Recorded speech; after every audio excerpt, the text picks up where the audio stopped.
a minha satisfação muito grande em receber este convite e encontrar pessoas tão importantes, amigas,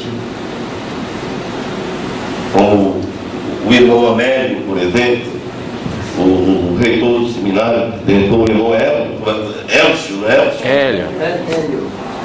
Hélio Lourenço. Hélio Lourenço. Hélio Lourenço. E qual é o nome do irmão? Aurélio. Você toda essa vez não foi? Ele tem identidade. Ele tem identidade. Você vai botar outro nome, não é ele, não. Estava aqui, eu falei, perdeu o nome, né? Não, porque não é a mesma coisa. Hélio tem identidade, nós temos uma identidade. É diferente de alguém apenas usar o nome por usar. É o caso, por exemplo, de nós temos um ex-presidente Batista, que nem todo mundo sabe disso, né? Ex-presidente da República, Batista.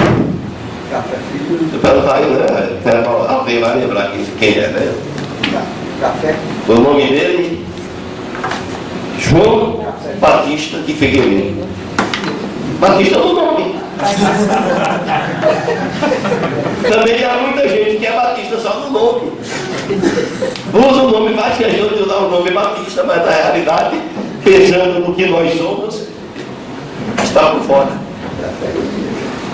Bom, eu vou dar um toquezinho na história antes de prosseguirmos mais diretamente na questão da identidade, né, do povo batista, do povo chamado batista. Desculpem que eu ia colocar nomes aqui da instituição, pelo menos da Associação Batista Grafionense, e me esqueci. Ontem, né? Na realidade, o que eu fiz nesse trabalho lá na Igreja Batista Vila Pompeia, né? Depois desse já ficou em outros. Depois de Vila Pompeia, nessa data aí. Muito bem. Então nós vamos dar um ligeiro toque, inclusive nos antecedentes, para nós entendermos a nossa origem como batistas. Vocês sabem muito bem que há 3 teorias da origem dos batistas. A primeira é chamada J, que alguns chamam de Jerusalém, Jordão, João. Outros chamam teoria sucessionista. É a ideia de que os batistas vieram no primeiro século.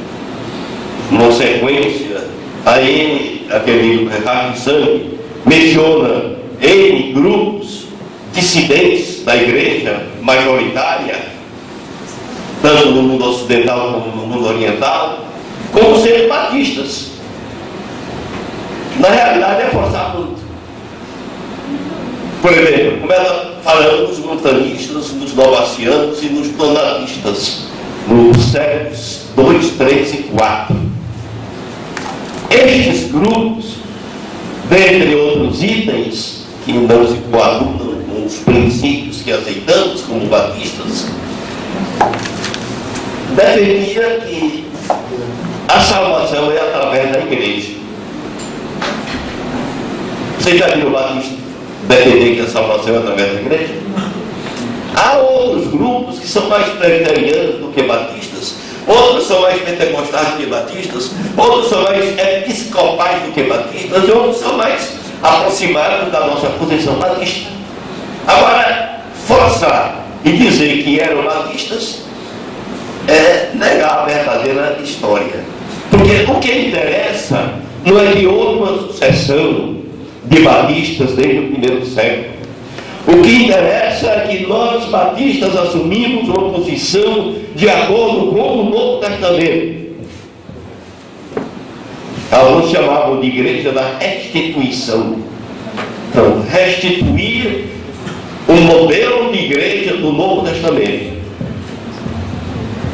Porque a rigor se coloca a Igreja Católica Romana, vinda do primeiro século, há pontos de sequência, de sucessão, e o que adianta? Se a igreja romana se afastou, se divorciou da doutrina bíblica, dos ensinos do Novo Testamento. Então esse não é o ponto capital. Bom, a segunda teoria é que nós viemos dos anabatistas. É mais simpática para muitos, inclusive eu tive um professor, um grande professor nos Estados Unidos, que aceitava essa teoria. Os batistas vieram dos anabatistas. O nome anabatista existe desde o terceiro século, atribuído àqueles que não aceitavam o que eles chamavam de batismo herético, porque era ministrado por alguém que havia negado a Cristo, ou que depois negou a Cristo. E então realizavam um segundo batismo. Aí veio o nome anabatista, que tem esse significado. O segundo batismo, nós geralmente colocamos que batiza de novo. Então o nome existe. Vários dos grupos dissidentes da igreja majoritária na Idade Média aceitavam esta.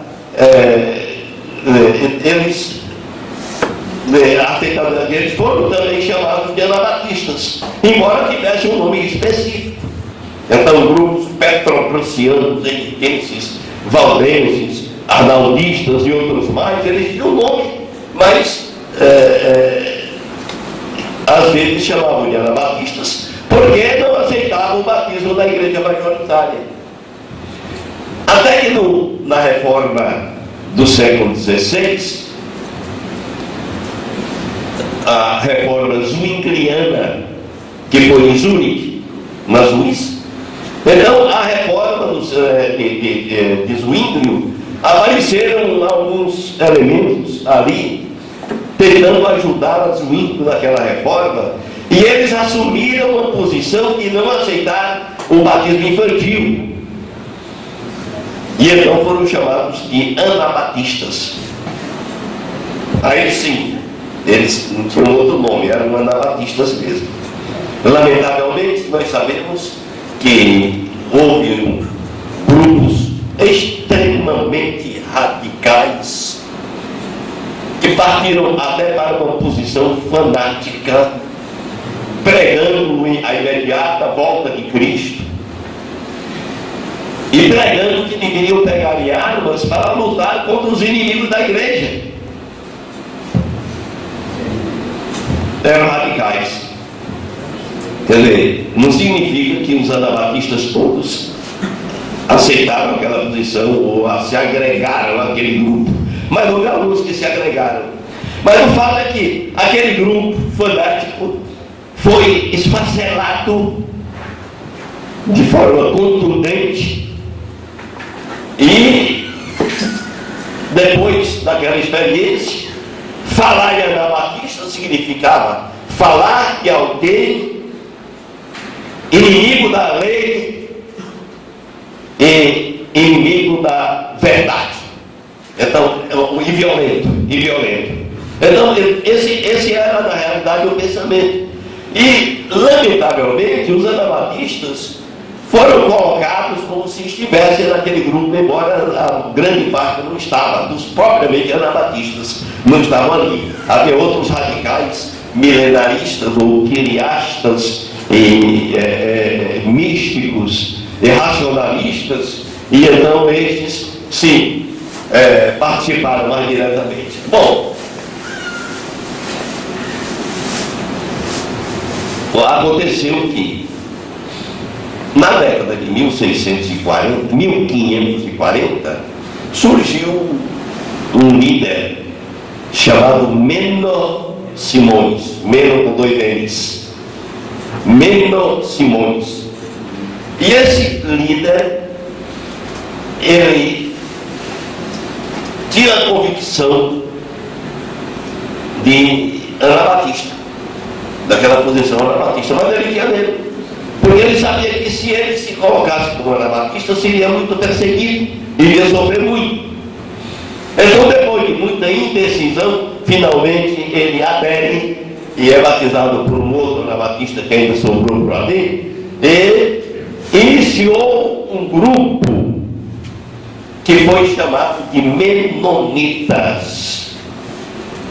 Esse grupo Menonitas, que era realmente, os Menonitas preservaram a tradição dos anabatistas do século XVI, porque eles continuaram. Dentre outros pontos dos Menonitas, eles não aceitavam nenhuma ligação com o Estado, eram contra a guerra.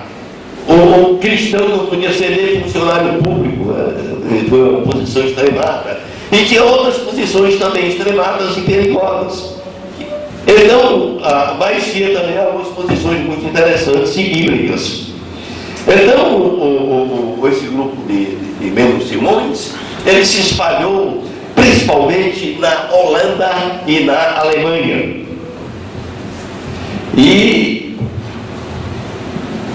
aí é que nós vamos ver o início dos batistas, né?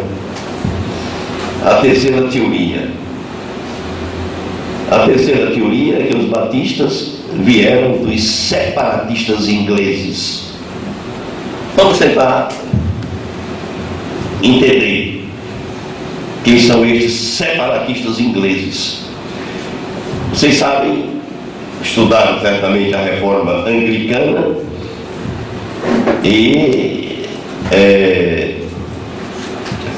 o que aconteceu é que a reforma iniciada por Henrique VIII não era muito clara. Ele permaneceu católico romano na realidade. Quando ele morreu, ele tinha 2 filhas e um filho. O filho era o mais novo. E como era costume a sucessão ser homem e não mulher, o filho foi colocado na posição de rei da Inglaterra, mas era criança. Na realidade, ele era uma criança. Eduardo VI. E Eduardo, ele tinha também suas convicções, mas ele e os seus auxiliares, aqueles que estavam ajudando, né, no governo, já que ele ainda era criança, então eles levaram a reforma que tinha sido antes iniciada por Henrique VIII para uma posição mais clara, mais nítida, e criaram o chamado livro de oração comum. O livro de oração comum, ainda hoje, é o livro que apresenta a liturgia da Igreja Anglicana. Vocês já ouviram falar em liturgia batista? Alguém ouviu? Liturgia batista? Eu já ouvi, cara. Mas se vocês ouviram, vão rasgar, cortar. Porque os batistas não têm liturgia. Liturgia é um tipo de culto oficial. O oficial através do governo ou da igreja, da própria igreja. Como a igreja católica tem liturgia, a igreja anglicana tem liturgia. Mas batistas nunca tiveram liturgia. Bom, parece fecha. Então, o livro de oração comum foi apresentado no período de Eduardo VI. E também foram apresentados os 42 artigos de religião que apresentam a doutrina da Igreja Anglicana, aceita pela Igreja Anglicana.